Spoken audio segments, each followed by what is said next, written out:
So we should expect our interest rate in Canada to increase in the next 2 years to about 3%. This is going to go slowly, and this is why. The graph that you see now is the debt ratio of Canadian, and you can see it over time. We are at 169% right now of disposable income. This is, as you can see, the highest we have ever been in Canada. So this is the reason why interest rates are not going to increase quickly. The Bank of Canada, of course, they're well aware of the situation of Canadian. So interest rates are going to increase, but they are going to do slowly to make sure that Canadians have time to adjust. And that's the reason why Mr. Poulos said very clearly, Canadian has to understand that in the next few years, interest rates are going to increase. You want people to prepare for that. But nevertheless, we should expect an increase in interest rate. So we believe interest rates in the next 2 years are going to go up to 3 or 3.5%. In the US, they are going to keep increasing as well because the US economy is performing very well. So 2 things to remember as a business person. First, interest rates are increasing. It means that it's going to cost more to borrow money. Second, these interest rates are still low. You have to remember that before the last recession, the prime rate in Canada was 5%. So at 1.75, even at 3% as a prime rate, this is very low. We are still operating in a low interest rate environment in Canada. So we're still benefiting from low interest rate. But we have to keep in mind that these interest rates are increasing. So this is also have an impact on our dollar. The dollar this morning was at 76 cents, and we believe that it's going to remain low for the next few years. There's 3 reasons keeping our dollar lower. First, interest rates are increasing more rapidly in the US than in Canada, putting pressure down on the Canadian dollar. Second, our dollar depends a lot on the price of oil, and the oil price is not increasing. So there's no pressure up on the Canadian dollar. And finally, the trade uncertainty. Like I said, free trade has been signed, but we are still facing tariff on aluminum, on steel, on lumber, which is creating uncertainty that keep our dollar lower. So for the next 12 to 24 months, we believe our dollar will remain low, probably between 75 and 80 cents, around what it is now. So it's a good news for our export. But of course, if you spend your holiday in Florida, well, this is not such a good news. But for business people who are exporting, this is actually a very, very good news. The second trend is the aging population. And I'm talking about it because it's going to change drastically our business environment. In the next 15 years, 24% of the population in Canada will be over 65 years old. This is twice as much as 15 years ago. So this is going to change a lot of things in Canada. Just think about the impact on our healthcare system. Our healthcare system was built when we were young, when we had a young population. So in the next 15 years, when a quarter of the population is going to be over 65, well, this is going to have a huge impact, a lot of pressure on our healthcare system. I don't want to talk about it because it's too depressing, but I will talk about the impact on businesses. And the impact on businesses is the fact that our labor force, or our pool of workers, is not going to increase as much in the future than it did in the past. In the next 5 years, 5 million Canadians are going to retire. As a result, it's going to have a huge impact on our labor force. Our labor force used to increase, according to the graph, by more than 1% every year, and now the increase is almost flat, is almost zero. Another way to show it is our labor force in the year 2000, for example, and I could have taken like 2001 or 2003. Our labor force used to increase by 263,000 people every year. And now, this year, the increase is going to be 124,000. So this is how it works. For example, in the year 2000, every year people are retiring, but at the same time, young people are graduating and joining the workforce. So in the year 2000, the difference was a positive 263,000. This year, this is still positive, but only 124,000. So if you have difficulties to recruit, this is not your fault. This is exactly the reason. And fortunately, this is not a temporary situation. This is going to be going on for the next 10 years because a lot of Canadians are going to retire. And not enough young Canadians are going to compensate by joining the workforce. Already 39% of Canadian entrepreneurs have difficulties to recruit today. So why is it so important to talk about this? It's because this is going to be the situation for the next 10 years. So as business people, we have to think differently. We have to think differently about our human resources. If we recruit the same way that we did in the past, we are going to be in trouble. So 3 strategies for helping any entrepreneurs in Canada to recruit. First, you have to develop your, what we call the employee value proposition. Millennials, the newcomers in the workforce, they have different expectations. So you have to have a workplace that reflects that. They want more flexibility. They want to have an experience, not just receiving a salary. They want to work with technology.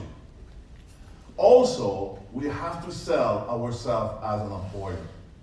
Every business has a marketing plan to sell their product and services. But now we need a marketing plan to sell ourselves as a good workplace, as a good employer.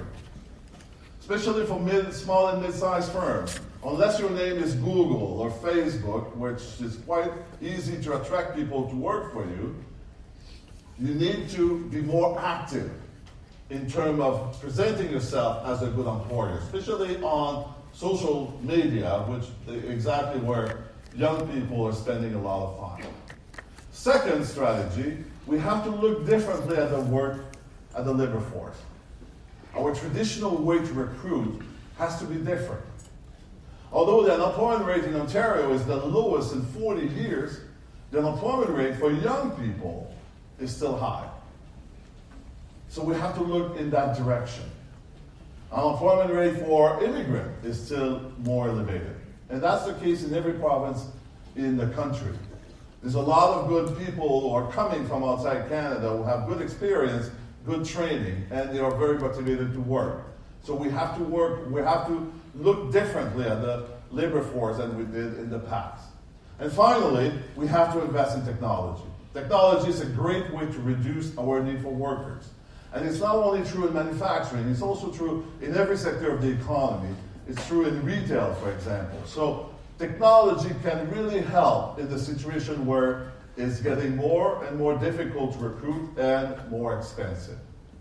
So the point I want you to remember is the fact that we have an aging population is changing drastically our labor force. So we have, as business people, change our mind in the way we recruit people and retain people as well. The first point I want to make is technology, and you might find it very strange that in the economic outlook I talk about technology. Because at BDC we do a lot of research about how the economy is changing, and we believe that technology is the single most important factor that is going to change our business environment in the next 10 years. You hear all the time this technology, artificial intelligence, digital technology, robot, 3D printing. In every newspaper, when you watch TV, you can see that these technologies are really exploding right now. We can use this technology more and more. And this is just the beginning. Actually, I want to convince you that it's not business as usual. We are in a different era right now. We are in a period of time of high change in terms of technology, of high transformation. Just like in the past, and this is not the first time. Just imagine when electricity was invented. I know nobody here remember that. But you can imagine how electricity changed the way people were doing business. Well, we are in the same time frame. We are in the same period of time. It's not electricity, but it's digital technology, it's artificial intelligence. All these technologies have the power to change our business model the same way that electricity did. When we look at the major transformation in the past, we can learn three things. First, it creates uncertainty. So if you are uncertain about which technology you should invest in, well, this is totally normal. And I can assure you that a lot of business people are uncertain about what to do. You're not the only one. This is actually the new normal. This is going to be, in the next decade, more and more difficult to decide which technology I should invest in my company. Second, it's transforming business model. You should really ask yourself how technology is going to change my sector. The way, for example, that buying online is transforming the retail sector. And how can I benefit from it from my business perspective? And third, what we learned from the past of this high transformation time is we have to invest more. This is no longer business as usual. We have to adopt technology. That means that we have to invest more in our businesses.